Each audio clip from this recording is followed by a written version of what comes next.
Welcome to Breakthrough Success. I am your host, Marc Guberti, CEO and founder of the Content Marketing Plaza, bringing you 3 new episodes each week where I and top-level guests teach you how to take your business to the next level and achieve your breakthrough. And in business, there are a lot of things that affect how well we perform, and one of those is our relationships. Because if we have a healthy relationship, the business is going to be healthy. If our relationship is not that good, it's not on a solid foundation, it's easier for the business to fall off track as well. So in this episode, we're going to talk about relationships and how we can heal them, nurture them, and grow them. So the guest who joins us today, she is a physician turned relationship coach who, after practicing family medicine for 7 years, helping families to heal their bodies and their relationships, and all of that, she studied the science and the art of emotional and sensual connection. After creating joy in daily life, emotional connection, and intimacy with her husband, today's guest began using the best of what she learned to help others create the joy, freedom, and connection that they want. So today's guest for episode 347 of the Breakthrough Success Podcast is none other than Alexandra Stockwell. Alexandria, it is such a pleasure to have you on the show. Thank you, Mark. It's awesome to be here. Alexandria, I'm so happy to have you on the show. And relationships are such an important topic because part of breakthrough success is hitting the breakthrough in your personal life. And if you have your personal life all set, it's easier for you to grow on the professional business side as well. So definitely looking forward to this topic. Before we dive in though, can you give a little bit of insight into how you got started with helping people with their relationships and a little bit of your why? I know we covered it a little bit already, but I'm wondering if you could give us some of that background. Yeah, absolutely. So as you just mentioned, I was a practicing physician. I had put in a lot of hours, a lot of sleepless nights, gone through medical school training, and then had my own practice. And I was in my mid-30s, late 30s, and I was married. My husband's a physician, 3 children, and in a lot of ways, I'd arrived. Like it was the time I'd been working for, and I should have been really happy. But I wasn't. And it wasn't problematic, and I wasn't clinically depressed. I just wasn't as fulfilled as I had anticipated after working that hard to get to where I was. And so it was clear that another 30 years of life like that really wasn't going to work for me, and that I needed to shift things around so that my life felt more generative and I was in a position to be generous rather than feeling worn out and depleted at the end of the day. And I tried a bunch of different things, and then I realized it was a priority. And so I dialed down my medical practice. I'm kind of skipping over a bunch of things. Maybe I'll tell one story, which is that my daughter, when she turned 9, was just this vibrant, joyful, fantastic girl. And I knew that if I didn't find my own joy, my own passion, that there's no way 9 years later, by the time she left home, that she would sustain the joy she felt. So that really was one of my biggest whys. And so I took a very meandering journey. I did a lot of different personal growth work, various spiritual trainings, and following the breadcrumbs, I ended up doing a training in sensuality and sexuality, which coupled, it also was a coach training. And at the time, I didn't even know what coaching was. But I was there for my own desires and needs and wanting to expand my own capacity and gratification. And I went to the practice sessions for coaching, and I just loved it. And I knew, okay, this is my home, and this is where the rest of my career is going to go. And it's interesting how Alexandria, she found a very big why and used that as her motivation to taking action. Sometimes you really need to get deep and find that why.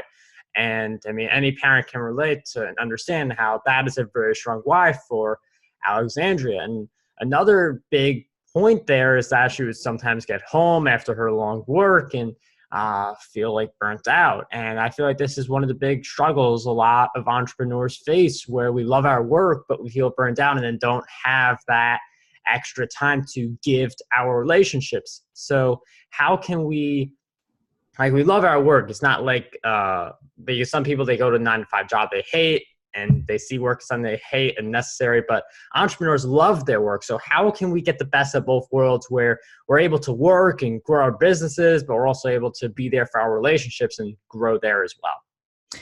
You know, I want to just, before answering your question, sit with this point that we love our work, because it's actually really important and really relevant.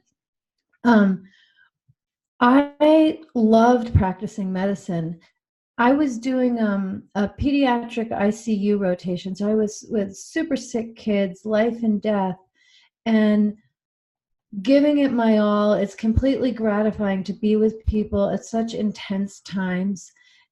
Even though they're sad, there's an intensity that is really fulfilling, and being able to help people in their time of need.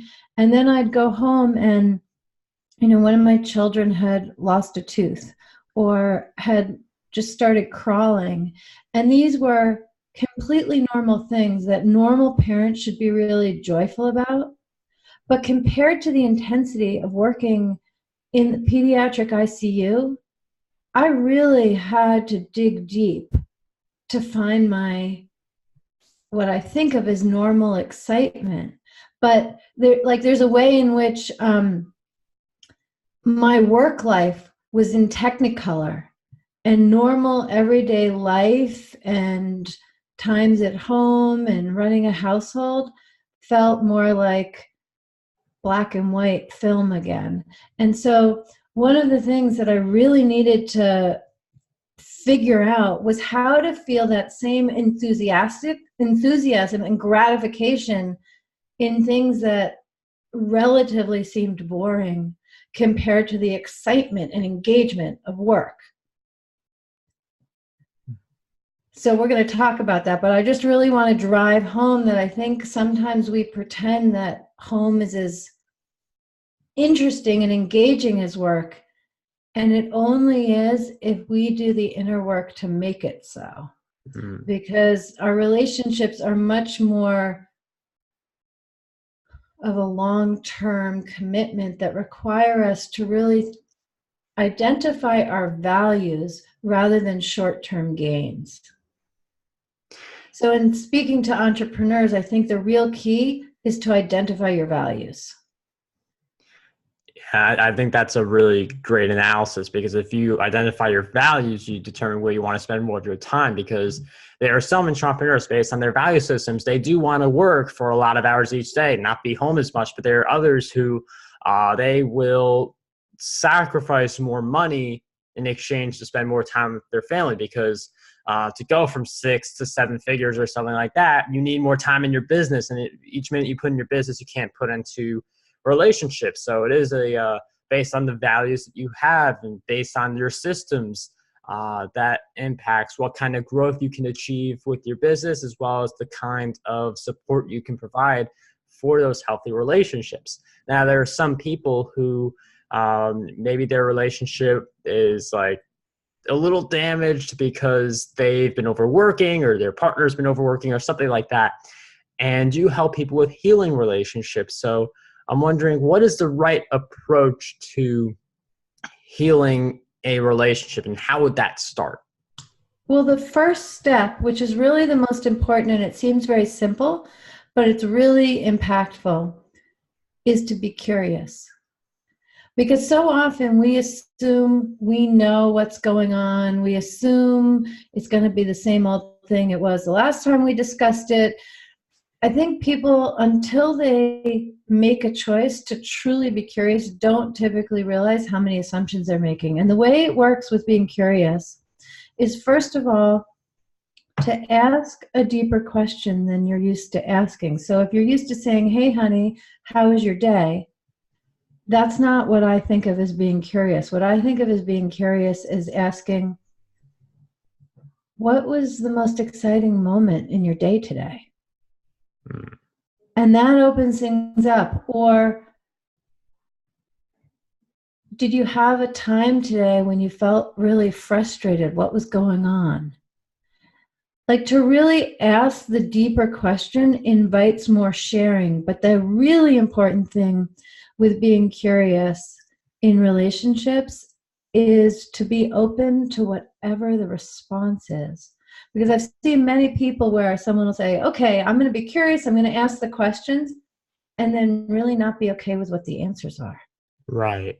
And that means that instead of curiosity, opening things up, creating more connection, more compassion, the opposite happens if you're not actually okay with whatever the answer is. Right. Then in that case, you're just looking for an answer, and you only will be satisfied if you get that specific answer. So it's definitely good to be open to, an answer that could be different from the one you want to hear, or even if you just ask the question and not hope for a specific answer, just take the answer as it is. So, I mean, that's a very interesting dynamic, because a lot of people do go for the how's your day, but, what's the most exciting part of your day? That definitely ignites a deeper conversation. One of the questions that I do have is, we earlier talked about the work-life balance, and I feel like there are a lot of people who fall in this scenario. When they're working, they feel guilty about not being with their loved ones. When they're with their loved ones, they feel guilty about not being at their work. So for anyone who may be in that situation, what's your advice to getting over that step? It takes us, this question actually takes us right back to values. There's a very interesting study that looks at what has people be happy, because I think we all know that having a great deal of success, a lot of money, or a lot of influence, whatever it is that you achieve, you might end up being happy and you might end up not being happy. And the difference is not the level of success you've achieved, or even whether you have a family or you don't. Like, none of those variables determine whether or not you feel happy. What determines it is whether you're living according to your values. So if you're living according to your values and you have success and you have a family life, you're going to be happy. And if you're not living according to your values, then it doesn't matter what you have in your life, you're not going to end up feeling happy. So I'm saying that because there isn't a one-size-fits-all to the work-life balance dilemma. If someone is feeling guilty, I don't mean just like, oh, I missed my son's baseball game today, but I mean the kind of guilt that you're describing, where like they never feel good enough. They're at work, they love their work, but they feel guilty they're not at home. They're at home, they love their partner, children, but they feel guilty they're not getting work done. If you're living that way, I think the very first thing to do is to really clarify for yourself what your values are. And there's actually a great way to do this.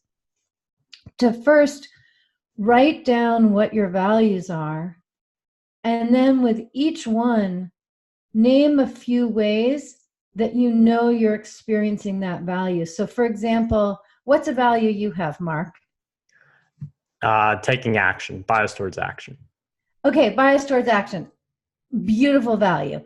So you might feel that you're living that value when you try something new at least once a week, or when you have a to-do list and you cross off that last thing by Friday. There are very specific ways in which that you can identify whether or not you are, when you're experiencing living that value. And you can do that with every kind of value. If you have the value of peace, I don't know that that's a great entrepreneurial value, but some people have the value of peace.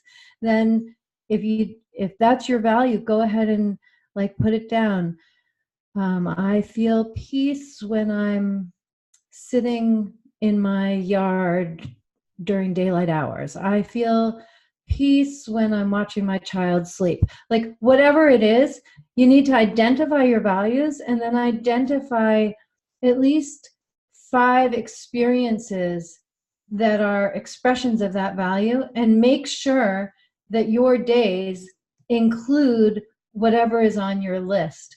And I think if someone actually goes through this process, they won't feel guilty anymore. They may rearrange their work life or their family life, but they won't feel guilty if they're actually living according to the experience, creating the experiences that align with the values they have. And that is a really great insight. I feel like values, it's such a basic word, and I feel like it gets thrown around a lot. But if you really look deep into this concept that Alexandria just shared with us, I mean, if you really do just take the time and write down a few of your values and you do some deep soul searching, you can make better decisions that better align with your values and feel happier with who you are, because there's nothing like, I mean, it's really bad if you contradict yourself by saying that your value is this, but then not aligning with it. I feel like this is where we get a lot of the dissatisfaction out there. Absolutely. Although one of the things is that, I mean, there's having a value and then acting differently, but I think what happens more commonly is that people have a value and don't really take the time to figure out how that value would show up in their life. So it's really important when you do this exercise we've just talked about, that everything on your list of how the value gets expressed in your life is something that's entirely up to you. So if one of your values is connection, you can't have on your list that someone else share something vulnerable with you. That is a great way to feel connection if someone shares something vulnerable with me. But if my value is connection, I need to have everything on the list of things that as a way to experience connection, something that is in my control that I can create for myself. I like that idea of control. It's something we've definitely hit on in past episodes, because like, we have a lot more control than we realize. And when we don't have control, that's just us taking control away from ourselves. It's never someone who's restricting us. Like, we put ourselves in that restricted state. So you definitely need to, as Alexandria mentioned, have that control where you can control the actions you take. You can't control circumstances and what other people do, but you can certainly control what you do and the actions you take. So certainly a really great insight there. And in addition to values, I think another really important thing is developing the right habits. So I'm wondering if you could share with us some of the habits you've developed that you would say are pretty essential to your success. Okay, great. Yeah. So I actually went through this values exercise that I've described, and I realized that I have a much higher value on spending time with my husband than the amount of time I actually spent with him. So one of my habits, absolutely, is at 9 o'clock every night, no matter what I'm doing. Okay, sometimes it's like 9:05, but Okay. 9 o'clock, I shut things down and I make a point of connecting with my husband. And I needed to make that a habit because I love working so much that I wasn't naturally just coming to the end of my workday. I really had to create a habit to do that. And then when we connect, I want to also add, there's this ridiculous statistic, but the average couple in the United States spends less than 4 minutes discussing anything besides logistics and kids. And so when we connect at 9 o'clock, we are not discussing any of our 4 children, and we are not discussing logistics. And we are asking one another these deeper questions. And so what I want to convey is we don't actually spend that much time with one another given 24 hours. And I'm not including the time we're asleep, but like the amount of time my husband and I have to actually connect is pretty short. But what I have found is it can be very efficient. If we are both present, we both know 9 o'clock is our time to connect, even if it's just 15 minutes, if we have our full attention, no phones, no distractions, I want to say, but not conversational distractions, then that is a habit that has changed every day for me. Wow. Never really thought of that. And I feel like for a lot of people, it's a shock to hear that a lot of it is logistics and children and stuff like that. I mean, it's really shocking when you think about it. It certainly makes sense, but having that 15 minutes each day can really make a big difference. If you're listening or watching and you think, oh, like it's got to be more spontaneous, like why are we scheduling a time to talk with each other? It works. And if you and your significant other or your friends or whoever's important to you, they both abide by 9 p.m., for instance, what Alexandria does, that's how the conversations happen. Because if you forget one day because you prefer spontaneity, it could turn into a string of other days. So it is good, as she mentioned, to have that time, like 9 p.m. or something else like that, where you to commit to meeting and talking every day. Yes, and let's be clear, that doesn't eliminate the possibility of spontaneity. Right. Also, it's a bonus. It's really not either or. It's like, it's just this we can count on. Yeah, it's definitely good to have something like that. So definitely think about that. Like at the end of the day, maybe when you're feeling like, you're winding down, you're at a less productive state anyway, that could be an opportunity to leave the work and spend time with the people who you care about. So definitely something to think about. And Alexandria, I know I've asked you a bunch of questions throughout our time together, but what do you believe is one question that we need to be asking ourselves more often?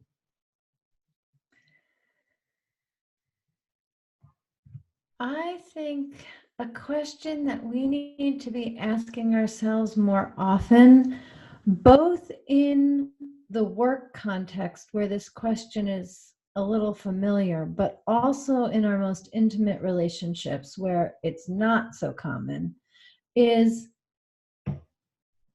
how can I bring more of myself to this situation? How can you bring more of yourself to this situation? Because I really believe that the majority of relationship problems are the result of people not showing up fully and authentically. Yeah, that's a good one, because sometimes we're here physically, but we're not present in the moment. Or we're super dominating and just like, oh, I'm totally present. I'm here. This is all of me. But actually, it isn't all of you. It's like overcompensating for the quieter parts of you. Like all of you is not necessarily loud. It's authentic. I mean, that's a very valuable insight for us. And I appreciate you coming on the show and sharing all the great insights with us.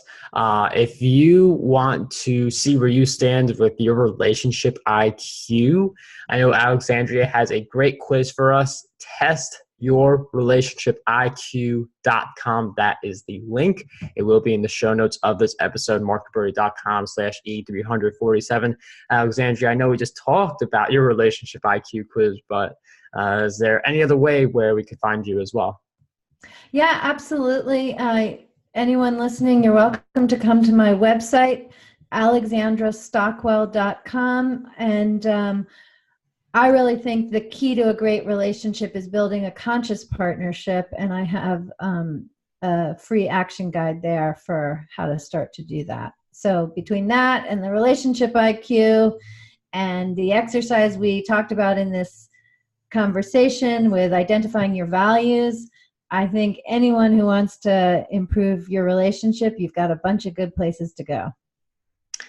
All right. Those resources, again, will be in the show notes. Alexandria, thanks for sharing all of this great information with us. It was such a pleasure to have you on Breakthrough Success. Thank you, Mark. I really appreciate it.